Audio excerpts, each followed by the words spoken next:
Se você é assim como eu, detesta esperar, bom, esse texto, Salmo capítulo 27, é para nós, sabe?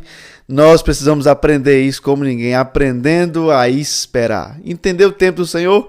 Eu já desisti faz tempo. Agora eu só deixo o Senhor tocar o barco e eu creio que verei a bondade do Senhor. Esse é o tema do Salmo, capítulo de número 27. Espero que seja muito abençoado e edificado. Então, faz um favor, curte, comenta, compartilha. Me ajude se inscrevendo aí. Manda para um contato, um amigo, um grupo. Manda aí. Espalhe isso aí. Pessoas que têm dificuldade de esperar, manda aí. Vai ser muito abençoado com essa mensagem de hoje. Então vamos para o nosso vídeo. Espero que Jesus fale contigo. Agora nós vamos falar Salmo capítulo de número 27. Salmo capítulo 27, verso 13 diz: Eu creio que verei a bondade do Senhor na terra dos viventes. Espera pelo Senhor. Tem bom ânimo e fortifique-se o teu coração. Espera, pois, pelo Senhor.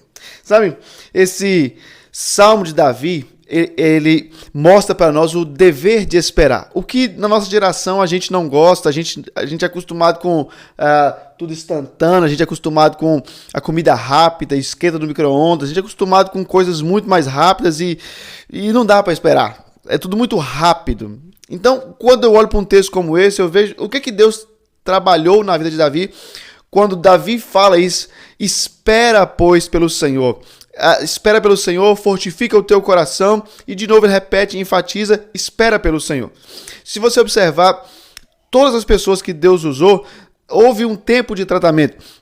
Deus não chegou simplesmente usando essas pessoas. Houve um tempo de espera, um tempo de tratamento e às vezes muito doloroso. Se nós olharmos o próprio Moisés, nós vamos ver que Deus usou ele, mas levou 80 anos para Deus começar a usar Moisés. Os primeiros 40 no Egito, os outros 40 no deserto, e daí então, só depois de 80 anos que Deus começou a usar Moisés.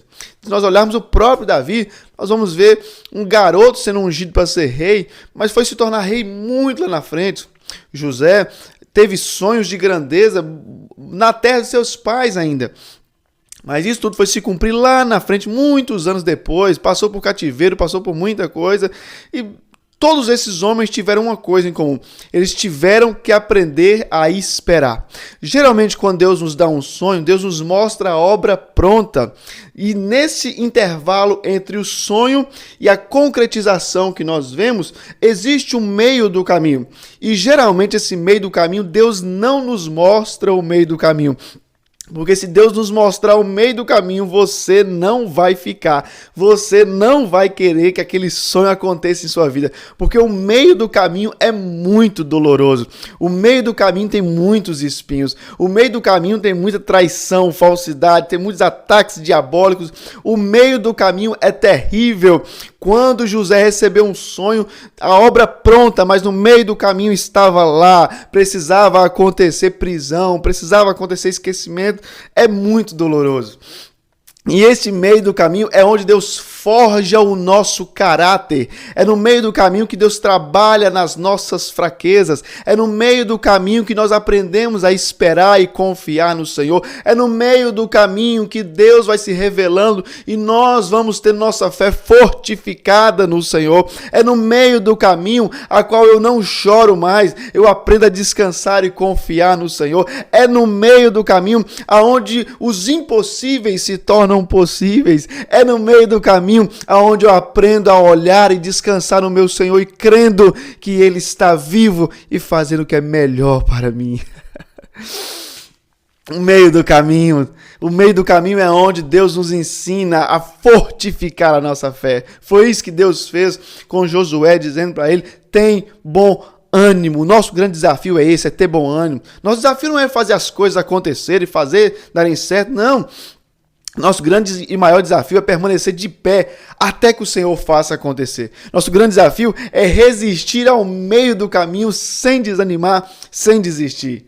Quando Martin Luther King pregou o seu famoso sermão dizendo I have a dream, dizendo que ele tinha um sonho, uma praça lotada em Washington, milhares de pessoas ouviram aquela mensagem, foram tremendamente impactadas. Ele tem um outro sermão que disse: eu vi a terra prometida, a qual ele falava que crianças brancas e negras, elas estavam juntos, meus filhos e os outros filhos e os filhos dos meus filhos estavam todos juntos. E ele dizia que essa grandeza iria acontecer. Bom, Martin Luther King não viu isso, foi assassinado, nós sabemos a história, mas 50 anos depois sobe ao poder o primeiro presidente americano negro, a concretização do que Martin Luther King tinha visto lá atrás. Quando Martin Luther King viu isso, com certeza ele não viu o meio do caminho, porque no meio do caminho tinha o assassinato. E Deus geralmente não mostra isso para nós. Deus nos mostra a obra pronta para que o nosso coração se enche de fé com a obra pronta. Deus não vai mostrar para você o meio do caminho, não é por maldade. Deus não vai te mostrar para fortalecer a sua fé no meio do caminho. Deus não vai te mostrar o meio do caminho para que você aprenda a confiar nele. Deus não vai te mostrar o meio do caminho porque Deus quer que quando o dia mau chegar, você se lembre da obra pronta, como é que já está tudo preparado. É nisso que você tem que focar, fortalecer o seu coração. Por isso, aprenda a esperar. Se você está passando por um tratamento de Deus, se você está passando por um momento doloroso, aprenda a esperar no Senhor, porque Ele já te mostrou a obra pronta. Foque nisso e não nos intempéries e intervalos no meio do caminho, não nas adversidades que vêm ao longo do caminho, e sim no que Deus já mostrou para você lá atrás, quando só você e mais ninguém viu a obra pronta. Pai, em nome de Jesus, eu quero orar por gente, Senhor, que vem cá no nosso devocional, que assiste, gente que é impactada, gente que é tocado pelo Senhor aqui em nossas mensagens. Abençoa, gera fé no coração desse homem, dessa mulher, que ela aprenda a esperar no Senhor. Nos ajuda a fortalecer a nossa fé. Nós sabemos que estamos guardados e cuidados por Ti. Pai, nós Te amamos. Nos ajuda a chegar lá onde o Senhor já nos mostrou. Nós Te glorificamos em nome de Jesus. Não nos deixe desistir. Amém. Amém, amém. Manda para alguém, faz um favorzão, manda para alguém. E não sai, nas próximas devocionais, não sai antes da oração não, que eu quero liberar palavras de bênção sobre a sua vida. Manda para alguém, envia para que essa pessoa seja muitíssimo abençoada, tá bom? Não esquece também de comentar e também de se inscrever aqui, tá? Jesus te abençoe. Até amanhã, nosso próximo devocional. Abraço, gente boa!